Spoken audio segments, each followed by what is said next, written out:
कराची का high profile case, police वालों ने कैसे क्रिप्टो करेंसी का काम करने वाले अरसलान मलिक को अगवा किया था। 3-4 ब्रोकर जिन्होंने मुझसे राब्ता किया था यूएसडीटी के लिए, पुलिस को इसमें यूज किया, मुझे होटल पर बुलाया था एक प्री ट्रैप प्लान के तहत। आपको किस तरह से पुलिस एहलकारों ने आपसे राब्ता किया, आपको घर के बाहर बुलाया और फिर आपके अकाउंट से उस वक्त हमने देखा कि जो खबर हमने उस वक्त भी देखी और जो गर्दिश भी कर रही थी कि मोर देन 3 लाख यूएसडीटी जो है वो उन्होंने शिफ्ट किए। तो ये सारा वाकया क्या था, किस तरह रोनमा हुआ और आप ये काम कितने अरसे से कर रहे थे? अच्छा, मैं ये काम 2019 से कर रहा हूँ प्रोफेशनली और सिखा भी रहा हूँ लोगों को। तो पर्सनली मैं ये जो है ट्रेडिंग 6 साल से तकरीबन कर रहा हूँ। ये इस तरह से वाकया पेश आया कि मुझे होटल पर बुलाया था एक प्री ट्रैप प्लान के तहत, इन्होंने मुझे बुलाया और पुलिस की गाड़ी में वहाँ पर ले गए और कुछ प्राइवेट लोग थे जो माइंडसेट जिनका तेज था, जो इस चीज़ में एक्सपर्ट थे, उन्होंने ये सारा काम अंजाम दिया और पुलिस को इसमें यूज़ किया, पुलिस को साथ लाए ताकि मैं कुछ कर ना सकूँ, ना मैं हाथ पैर मार सकूँ। तो जो काम अंजाम दिया है वो प्राइवेट लोगों ने दिया है, वॉलेट से जितनी भी ट्रांजैक्शन की उन्होंने की है और ये लोग काम काफ़ी अर्से से कर रहे थे। इसी तरह के ट्रेडर्स को, फ्रीलांसर्स को, जो कॉल सेंटर्स वगैरह में काम करते हैं, उन लोगों को उठाते थे और उनसे ये करते थे। यानी ये प्राइवेट लोग होते थे लेकिन पुलिस को साथ लेकर जाते थे? जी, पुलिस को साथ इसलिए लेके जाते थे, वो डिफरेंट ये जो हमारे इदारे होते हैं इनसे रेट्स देते थे कि भाई आप कितने % पे काम करते हो, कितने % पे करते हो। तो सीटीडी वाले इनसे 50-50 पे कर रहे थे काम।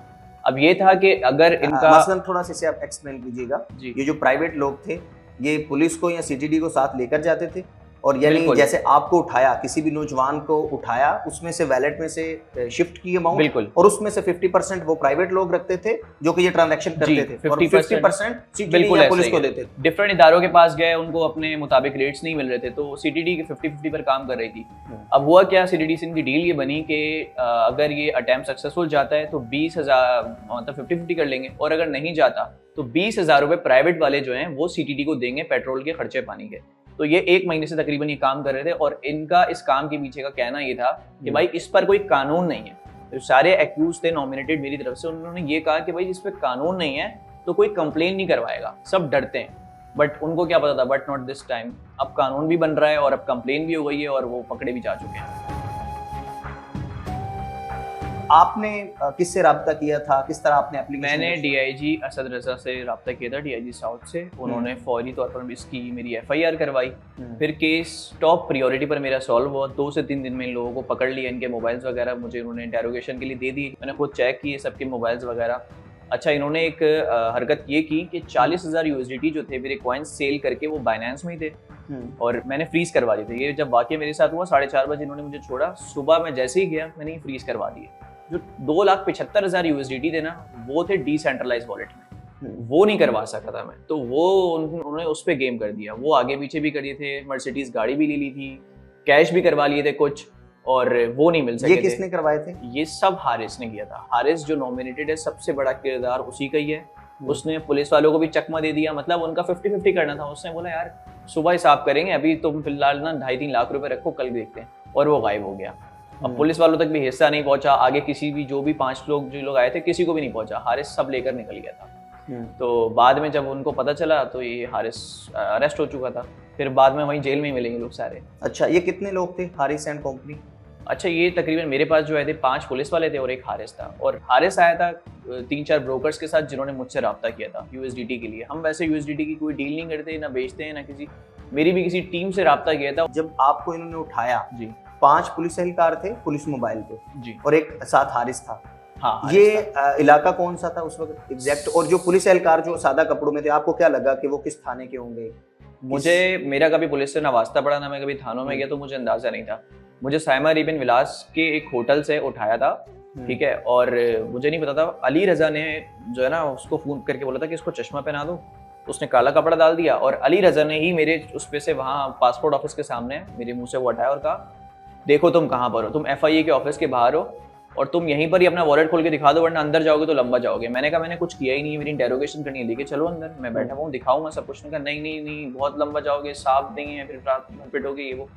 तो मैंने कहा मैं नहीं दिखाऊंगा, लेकिन उन्होंने मोबाइल छीन लिया गन रखकर और मेरा मोबाइल ले गए, फेस आईडी वगैरह हटवा कर और सब कुछ फिर इन्होंने निकाल लिया। अच्छा, इसकी बाद में फिर इंटेरोगेशन एवीएलसी के पास गई थी? जी, एवीसीसी के पास। तो उसको फिर आपने कैसे देखा, उसमें एवीसीसी ने काम कैसा किया? ABCC ने मुजरिमों को पकड़ने में, मार धाड़ करने में, हर चीज़ में बहुत अच्छा वो किया। बट इस चीज़ में ये थोड़ा टेक्निकल किस्म का डिजिटल केस था, तो उसमें एक्सपर्टीज़ नहीं थी, तो मैंने ये सब कुछ खुद किया। अब मेरी साइबर सिक्योरिटी में भी है और फ्रीलांसर में तकरीबन हर फील्ड का मुझे अच्छा खासा एक्सपीरियंस है। बचपन से ही मैं ये कर रहा हूँ, ऑनलाइन फील्ड में हूँ, तो पता था मुझे साइबर सिक्योरिटी, तो मैंने ट्रेस कर लिया। अच्छी खासी रिकवरी को 70% रिकवरी मेरी ट्रेस हो चुकी है, आइडेंटिफाइड है।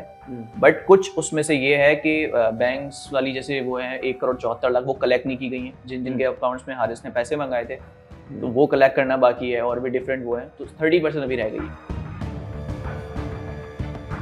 आप क्या समझते हैं कि आपके अलावा आपसे पहले इन्होंने इसी तरह कितने लोगों को उठाया? एज एन इन्फ्लुएंसर लोगों ने मुझसे इतना ज़्यादा कांटेक्ट किया कि यार हमारे साथ हो चुका है, किसी के 8,000, किसी के साथ 20,000, ऐसे लोगों के साथ हो रहा था। लेकिन वो यही सोचकर कंप्लेन नहीं कर रहे थे ना कि FIA का एक डर बैठा हुआ है कि यार FIA उनको पकड़ लेगी। मेरे साथ ये सीन हुआ, मैंने अपना पूरा इनकम वेल्थ स्टेटमेंट में शो करके टैक्स भर दिया क्रिप्टो का भी, जबकि लीगल कुछ भी नहीं है। अपनी तरफ से मैं ठीक था, वाइट था। लोग इस चीज से डरते हैं कि FIA उनको ही ना पकड़ ले, और इस डर का फायदा हारिस लोग कब से उठा रहे थे, ये पुलिस वाले वगैरह सब लोग मिलके। इस केस को लेकर आपकी अफसराने बाला से मुलाकात हुई? बिल्कुल, IG साहब से, DIG साहब से, मुकद्दस साहब से, बहुत सारे लोगों से हुई। और तो आपने क्या इन तहफ़्फ़ुज़ात का उन्हें बताया है कि मेरे अलावा और भी बहुत सारे नौजवान इस तरह शिकार हुए और इस तरह ये गैंग ग्रुप की सूरत में काम कर रहे हैं? जी, उन्होंने कहा, और ये भी कहा कि एक वीडियो टाइप का हम लोग करेंगे जिसमें लोगों को अवेयरनेस देंगे कि अगर किसी के साथ होता है तो वो क्या क्या करे।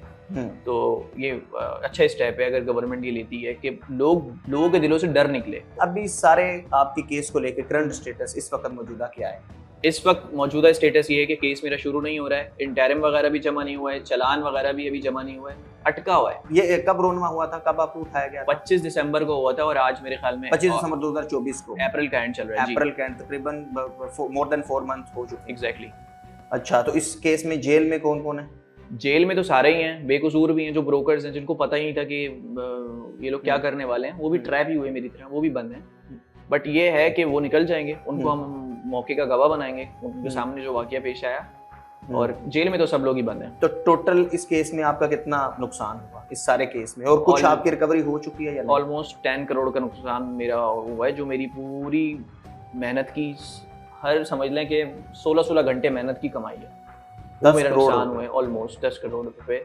तो कुछ रिकवरी हुई है इसमें? जी, रिकवरी हुई है, बट वो ये कि कोर्ट से एक प्रोसीजर है, उसके थ्रू मिलेगी।